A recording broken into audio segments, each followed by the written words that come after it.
সালাত পড়ছে, কেউ সালাত পড়ছে, তার কতটুকু সামনে দিয়ে অতিক্রম করা যাবে? কেউ সালাত পড়ছে, ধরে নিন কোন একটা কাতারে সে একা একা নফল পড়ছে বা সুন্নাহ আদায় করছে, তার কতটুকু সামনে দিয়ে অতিক্রম করা যাবে?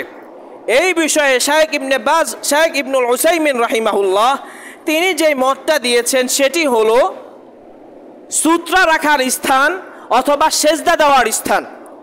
মানুষ যেখানে সেজদা দেয়, অর্থাৎ মানুষ যেখানে সেজদা দিচ্ছে, সেজদা যেখানে দিবে সেখান থেকে একটু সামনে দিয়ে কেউ যদি চায় অতিক্রম করতে তাহলে সে পারবে। তবে কেউ যেন সেজদা যেখানে দিবে, একজন সালাত আদায়কারী সেজদা যেখানে দেবে সেই দিক দিয়ে যদি অতিক্রম করে তাহলে সে কবিরা গুনাহগার হবে।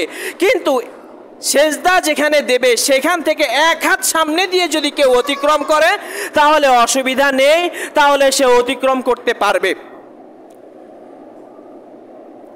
তারপরে যখন